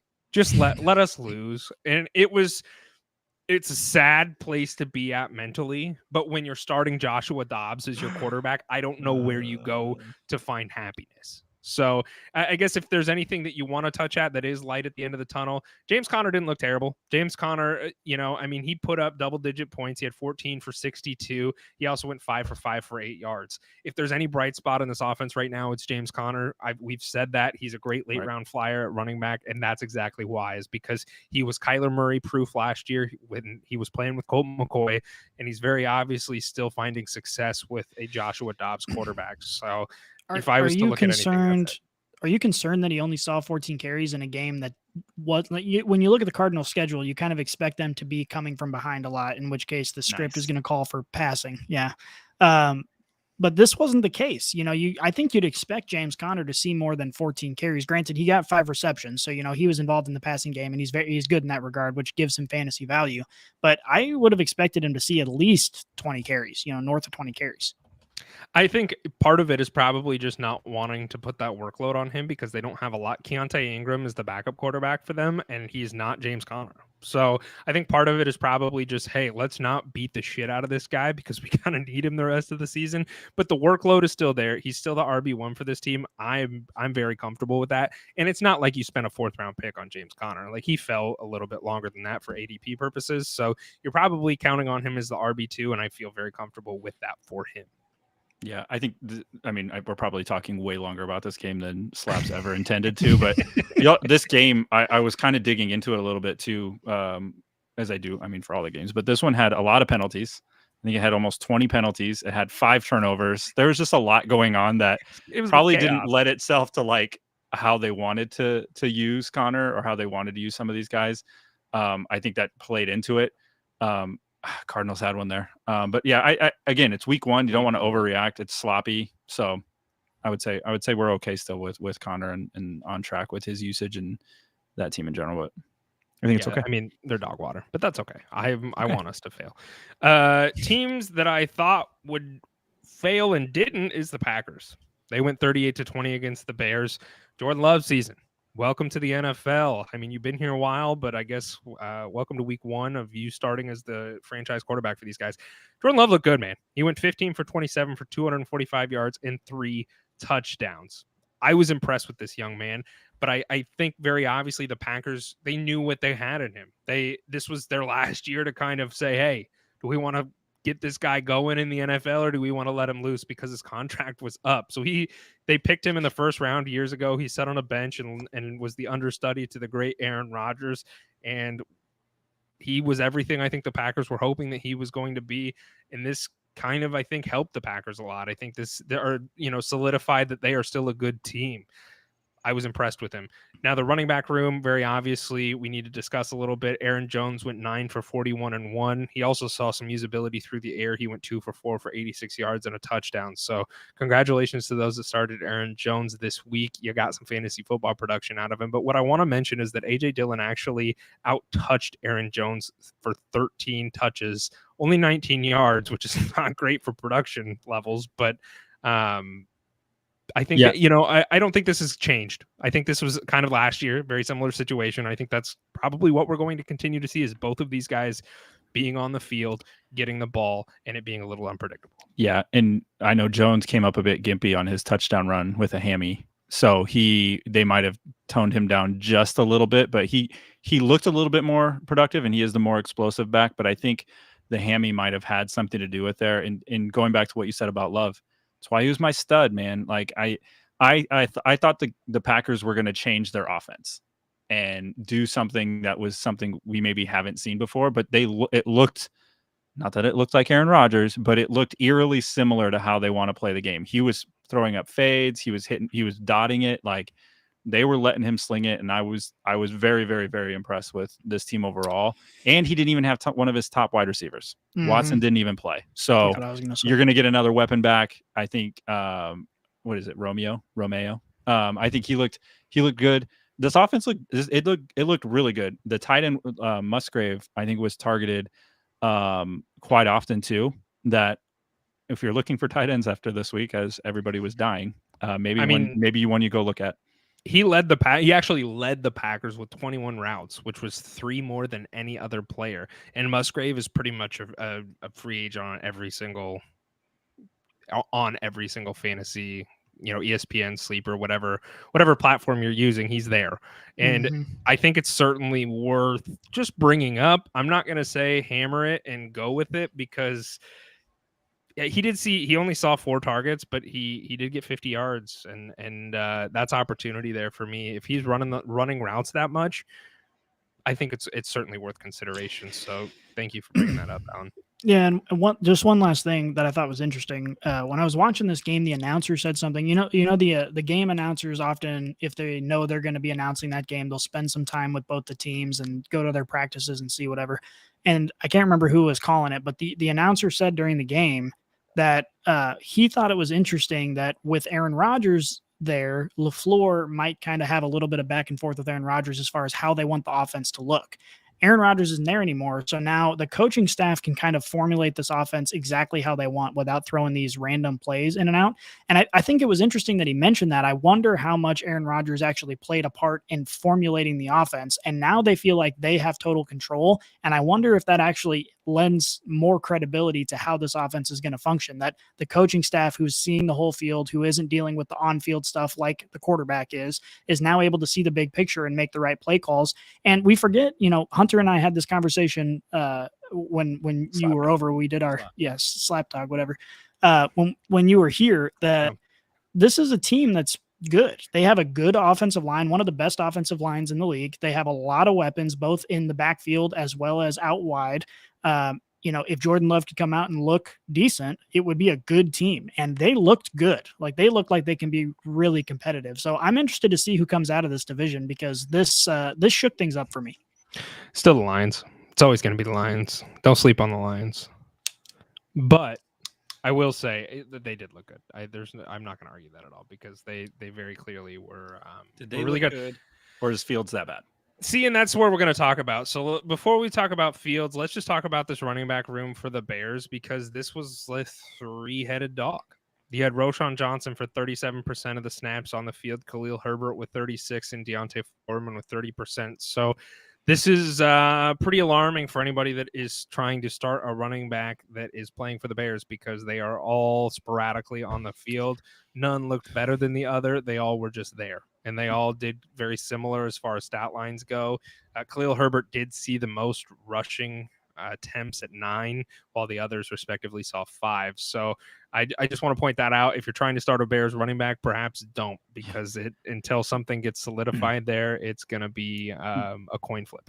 General rule of thumb when you're looking for starting productive running backs, don't go with running backs where the running back room sounds like a law firm. So if you have Johnson, Herbert, and Foreman, like, you generally stay away from the law firm running back rooms. That's fair. Just a good rule of thumb. No, that's great point.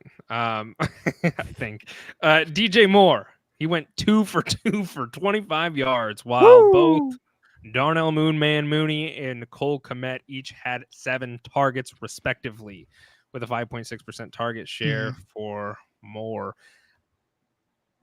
Do we hit the panic alarm on Justin Fields here? Do we hit the panic alarm? I know it's week 1. I get that. I'm concerned. So, here's the thing.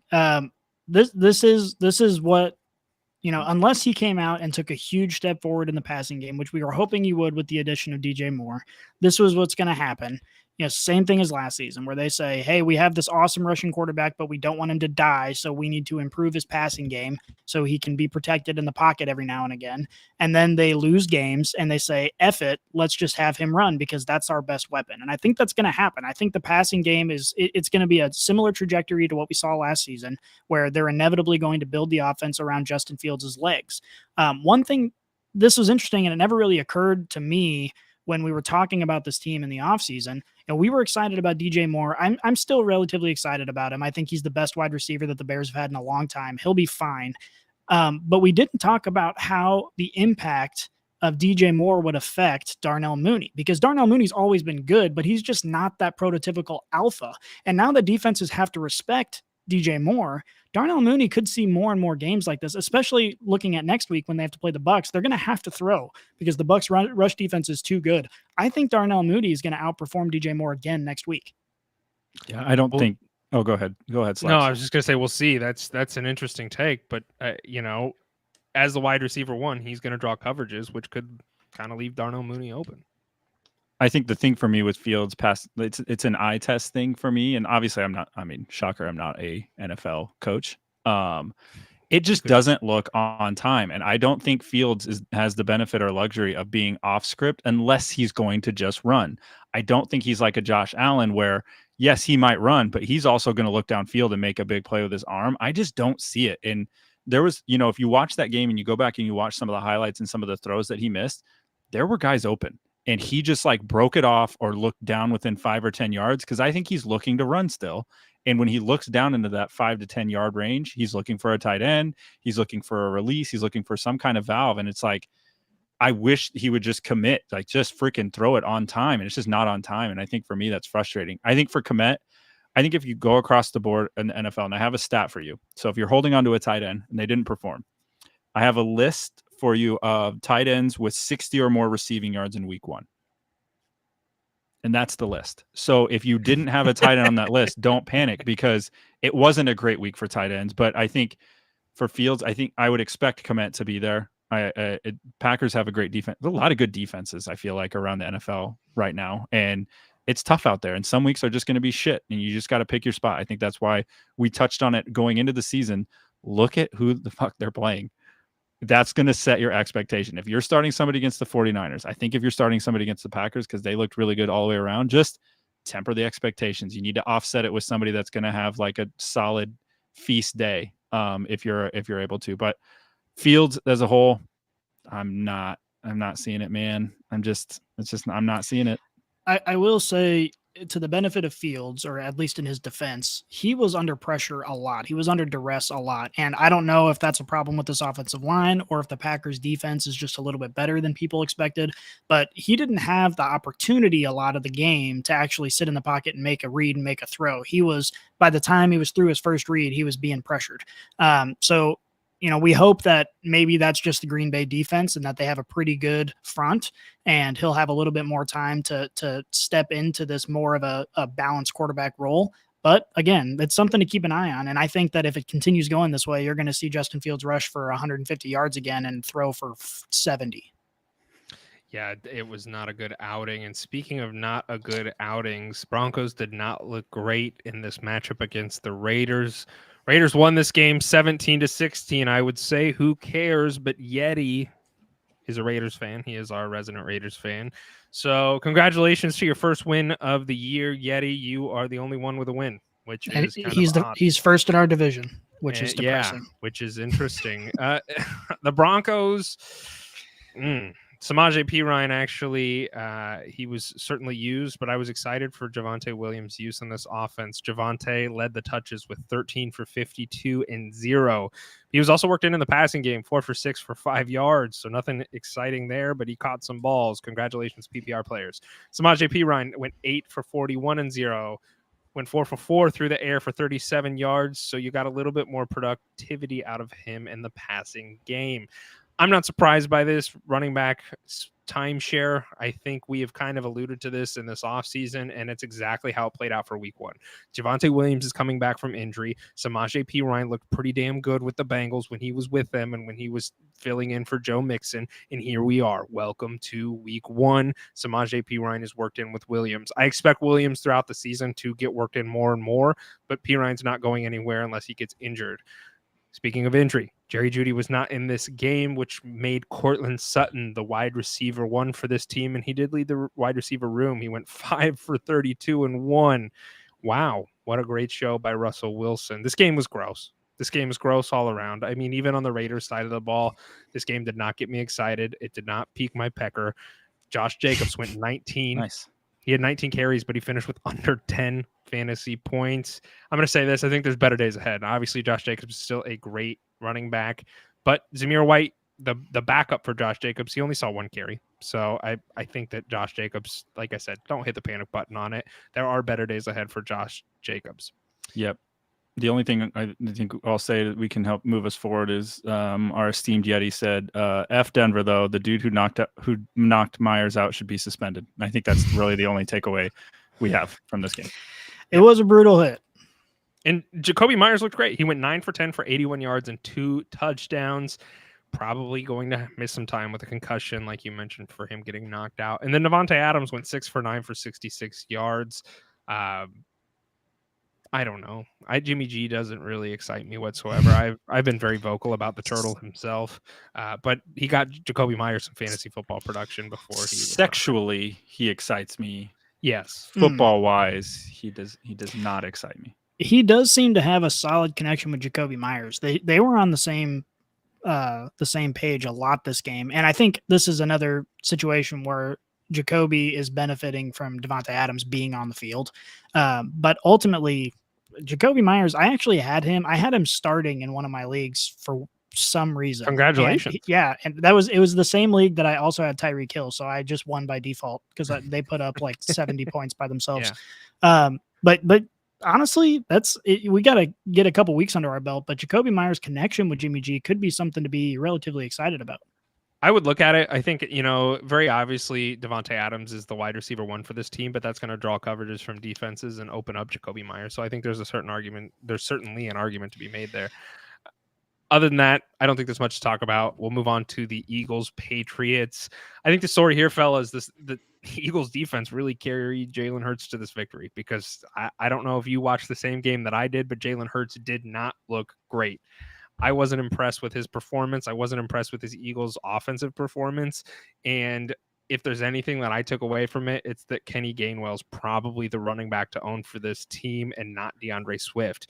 Kenneth Gainwell saw 14 touches for 54 yards and 0 touchdowns, but he went 4 for 4 for 20 yards in the passing game, while both Boston Scott and DeAndre Swift only saw 1 carry each. So perhaps this is a bell cow running back situation. If Kenny G is sitting there somewhere, he might be worth a waiver wire ad. I'm sure we'll talk about that on Wednesday as well. But Eagles didn't look great.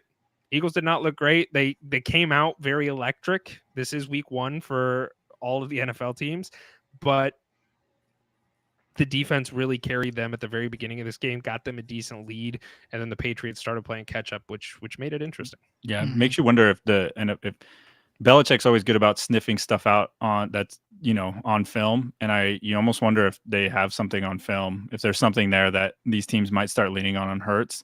I really hope not. He just got paid. We talk about all these quarterbacks that just got paid and then shit the bed week 1. I hope they figure it out, especially for these fan bases. I'm high on Hurts. I think he was really, he played an amazing Super Bowl game. I hope he figures it out, but if he struggles this year, we really have to take a solid look at the rest of this offense and what it's going to be. Because if it's going to be the defense carrying them the whole time, and then they just start keeping it on the ground, if they don't trust Hurts as much with the lead, we got to look at the fantasy outlook for Devontae Smith and AJ Brown, because I thought we're going to see a little bit more high flying again week 1, but just something to keep mental note of as you move forward and how we progress and rank these players that we took in our drafts. Let's also bring up the fact that he did lose his offensive coordinator. So I want to bring that up as just a point of contention, because Jalen Hurts is still an athletic freak. I don't think that has changed, but this offense is probably going to look a little bit different now that Shane Steichen is the head coach for the Colts. So just want to point that out. Well, and I just think I view this very similarly to the Bengals. This is week 1. First of all, this is a new offensive coordinator. Like you said, the weather wasn't great in this game. And the Patriots defense is legit. They've always been legit. The Patriots aren't a team that you're necessarily scared of, but that's because of their offense, that they are not able to get much going, but their defense is always tough. So I'm not, putting too much on this game. I think the Eagles are going to be just fine. They're still going to be a great team. Speaking of great teams, Rams Seahawks. Rams are back. Rams looked great. They went 30-13 in that victory against the Seahawks without Cooper Kupp, might I add. So Matt Stafford looked great upon his return and has breathed some life into this offense. So he went 24 for 38 for 334 yards. Matt Stafford looked good. He came back from his injury, and like I said, he looked really good. Somebody who did not look good, as I mentioned earlier, Cam Akers. What a freaking dud. He went 22 for 29 and 1. You touch the ball over 20 times and you get less than 30 yards, puke. Very inefficient. And the only reason that he saved his day is because of that touchdown. Kyron Williams, the other running back for the Rams, went 15 for 52 and 2 touchdowns. Gentlemen, do we pull out the panic button and smash it down on Cam Akers at this very moment right here? Or is this week 1 and we don't want to overreact? I am afraid of Cam Akers, dude. Like we touched on at the beginning of the episode, when you get this much usage, and a lot of it came in the toward the end of the game, when things were real competitive right there at the beginning and the middle, Kyron Williams was getting the meaningful touches. He got the red zone work. He got a lot of the passing down work. So yeah, Cam Akers saw 22 touches, but they're all kind of in no man's land, and he was inefficient with them anyway. If he didn't have this touchdown, you are struggling. And Cam Akers is someone that, we talked about, basically every fantasy analyst all around the country saying this guy's got an opportunity to do something really great. And then walks Kyron Williams, and he looked better in every facet of the game and was used in more important roles throughout the game. Yeah, I could see this turning into where we look, maybe let's fast forward to next week and maybe Akers is a little more productive and maybe he has a couple touchdowns. We're like, oh shit, is it back to Akers? Do we fade? I think That's what happened last year. A lot of these teams, you're just going to yo-yo back and forth. I think, honestly, it's why it's gambling. Fantasy football, as much as we try to predict, prognosticate, and look ahead, some of this stuff is like gut feeling.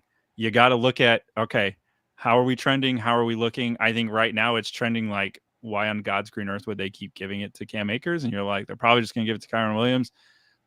Backfields in the NFL are just a bitch to figure out. They are just a bitch up and down. You can't really do it unless you own Henry or Saquon or CMC. It's a bitch. So I would say right now it's looking like Kyron, but I wouldn't panic. I wouldn't drop him. I wouldn't do any of that. I would just maybe evaluate your lineup against where your risks and rewards are.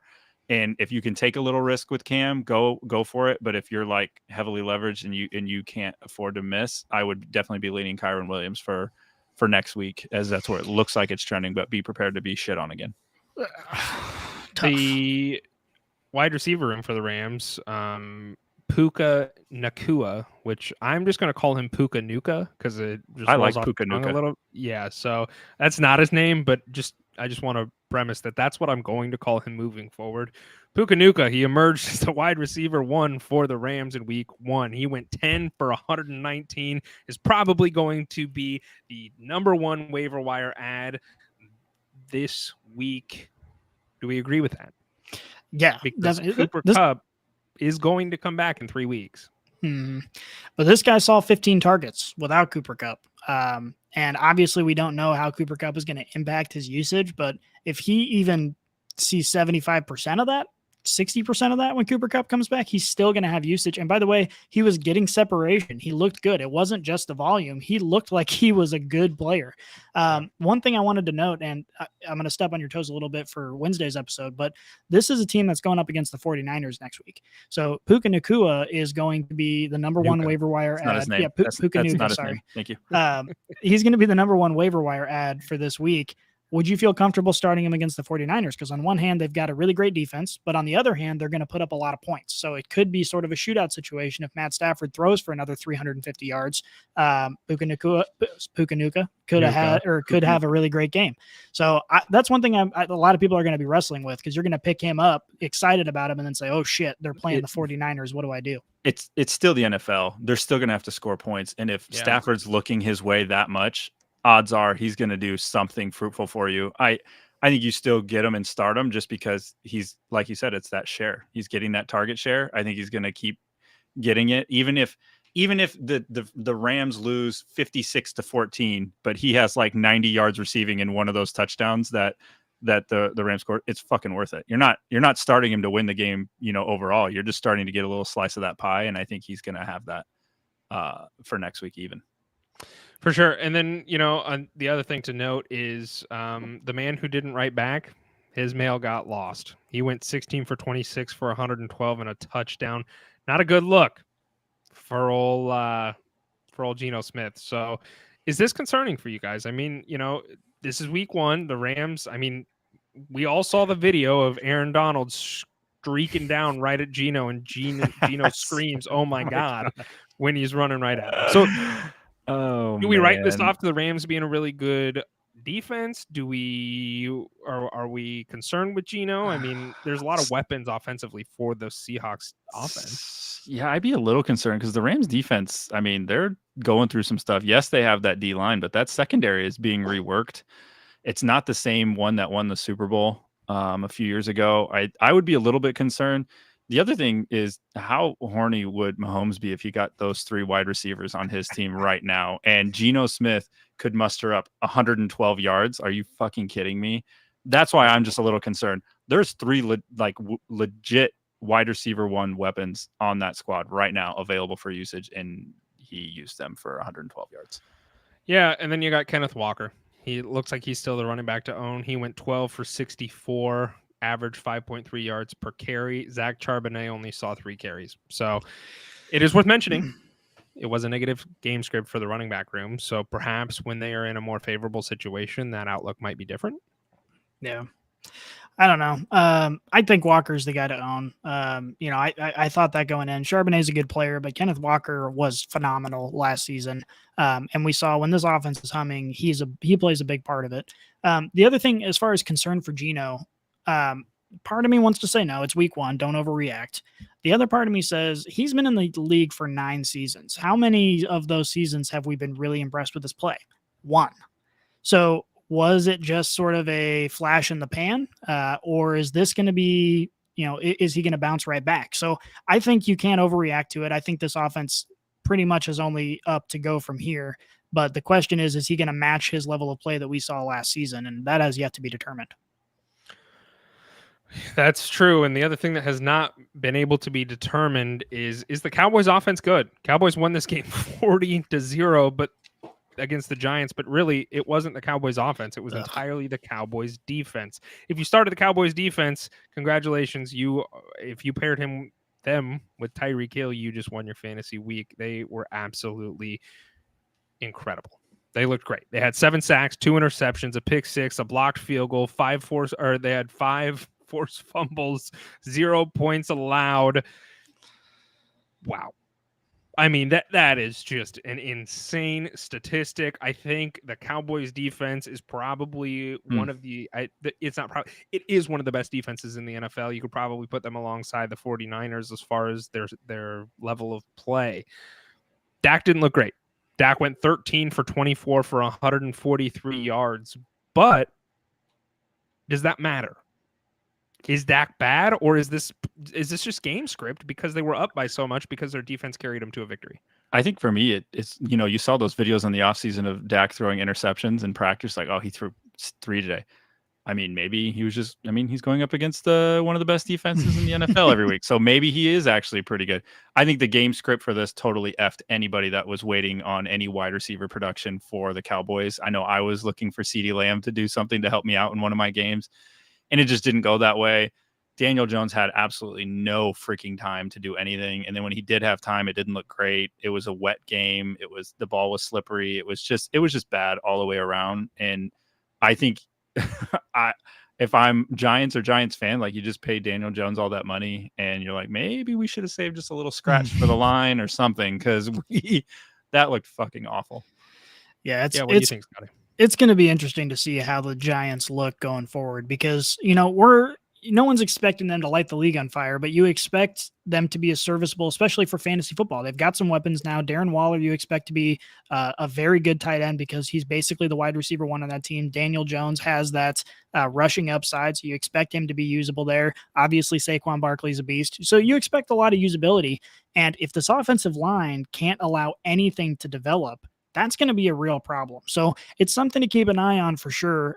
Again, Dallas could just be that good, which I'm leaning toward that Dallas is just that good. This is a defense that looks like they by themselves could be a Super Bowl contender just as the defense, because they don't need an offense when they hold the other team to 0 points and they score on the defensive side of the ball and on special teams. They were unbelievable. If you're a fan of defensive football, that was as good as it gets.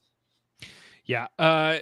Before we talk about our predictions for tonight's game, I just have a question for you guys, because I've been thinking about this. I think it's kind of been floated around in the Twitterverse or the X-verse. That just sounds really dirty. For a while, and I want to pick your brains. None of these offenses looked incredible. Some of them better than others, of course, like the 49ers, but across the board this last Sunday, most of these offenses, were not very electric. Right. We didn't see the production that we prototypically see out of some of these elite high caliber offenses. Do you think perhaps that is because not only is it week 1, but a lot of these teams sit all their stars throughout preseason. So when it comes to week 1, they're a little out of it. It takes them a little bit to kind of get back into it. What are your guys' thoughts on that? Yeah, I'll jump in and pass it over to you, Scotty. There's a few things in play. I think if you look overall, and especially if you've been playing fantasy football for some time, or just a fan of the NFL for quite some time, the collective bargaining agreement really changed how the offseason works for a lot of these NFL teams. They don't practice in pads as much. They don't hit as much. They don't do a lot of things that they typically used to do in practice to get themselves game ready. Like, they're trying to save their bodies. So I think it's a little bit of it's just not the same practice that they used to get, right? Like you're going through the walkthroughs. So a lot of these week ones is kind of like a quote unquote preseason for a lot of these. And it shrunk from 4 games to 3 games to give themselves an additional regular season game. So now there's even a week less that they have to get prepared. So I think all of those things kind of stack on top of themselves to create the product that you do week 1, especially for a lot of these offenses that we're used to seeing. So there's still a lot of timing. I mean, there's a reason they call them timing routes. There's a lot of snap timing, a lot of curl routes, in routes, everything that these guys are trying to run. These are complex offenses that not a holistic panic button, but I think it's just a byproduct of you see of everything, of the shrinking of what they can do in the offseason and the shrinking of the preseason in general. Yeah, that's well said. And the only other thing I'll add is that the margin for error in the NFL, which is the top league in all of the world, is very small. So if you're not well practiced, if you're not well rehearsed, especially on the timing for not only pass catching and throwing, but blocking and knowing all your schemes like the back of your hand, you're going to have sloppy play. We saw that all throughout the league. We saw a lot of penalties this week. We saw a lot of stupid stuff that happened that won't happen, as we move forward. So from a fantasy perspective, it's always disappointing to start the season and the scoring is at a minimum. And I think there were like 2 games at the noon time slot that saw over like 40 points. Like it was just very, very small. So you have to live with it and move on, and it'll be better as the season goes on. Okay, I appreciate your guys' takes here. Let's talk about very briefly, and then we will get the hell out of here. The Jets versus the Bills. This game is on in roughly an hour from the time in which we are recording. Who do we got, boys? Ooh, this is interesting. Interdivision game. Yeah. Aaron Rodgers welcomed to the Jets offense. Josh Allen, of course, are the star-studded Bills offense here. What are we doing? Who are we taking? I can give you my thoughts, but I think everybody kind of already knows them. What are your thoughts, bro? Give them to us. Give them? Okay. Well, so we ran a poll on Twitter. And 107 people, 107 people have voted on this. 57.9% say the Bills, 42.1% say the Jets. So Bills are favored by the Brainiacs as of this moment. I'm taking the Jets. I'm taking the Jets. I think the Jets are going to be very good. The Jets have a good defense. I have said before, my hot take of the year is Bills finish 3rd in this division. Maybe the Dolphins finish first, but I said that the Jets were going to finish first. I do think the Jets are a great team. We've seen a lot of issues with Josh Allen on this Bills offense last season without Brian Dable, and I kind of expect some setbacks for them, especially getting warmed up. So give me the Jets. On paper, this is a no-brainer. On paper, the Jets have the better offense. They have the better defense. They have more stars, more playmakers. The Bills are always good, though. Josh Allen is a great quarterback. Stephon Diggs is an elite wide receiver. But there are a lot of question marks with this Bills team this year. We don't know how that running back room is going to look. We don't know if, this is one of the best defenses in the league on paper. We'll have to see how that plays out. But they've got a lot of good defensive players. We have to see how it's going to turn out with them basically having one receiving option. The Bills have one solid receiving option, and they make it work with everybody else. So we have to see how they guard Stephon Diggs, if he is able to get open, if he's able to have a big game. If Stephon Diggs is held in check, the Jets are going to walk away with this one. They need him to be productive. So I think if I had to put my money on anybody, it's going to be the Jets. But there are unknowns on both sides. We haven't seen this Jets team play together yet, so we'll have to see. Yeah, a couple things. The weather is impacting that game right now. I know it looks like before, as they were starting, they had to do shelter in place because of some of the storms that are blowing through there. So definitely going to impact. I think before I give my prediction, I did see something slide across the Twitterverse. It looks like Eckler's going to probably not practice this week, dealing with a little bit of an ankle issue. So as we get out the door, something to think about. If you're listening and you're looking at what to do next week, he might be dealing with a little bit of something. I'm gonna go with it too. I like the Jets only because we just spent the last hour talking about how none of this made any fucking sense. So I'm just gonna go with the Jets because it doesn't make a ton of fucking sense. But they're at home and there's weather, so fuck it, Jets tonight. All right. I don't know what the Jets slogan is, but go Jets, roll Jets, fly Jets, fly high Jets. Jets, fly Jets, fly. Jets. Although I will say, in solidarity with our friend Coleman, I'd be happy if the Bills won too. Okay, well, I'm taking the Jets. Sorry, Jets. All All right, guys. Hey, we appreciate everybody that has tuned in and listened through this whole episode. If you missed anything, go check it out on YouTube. We'll send out the link again on Twitter. If you're not following us on social media, go do all those things. We've also got a website, leatherbrains.com. Go check it out. Let's get the hell out of here, gentlemen. We are out.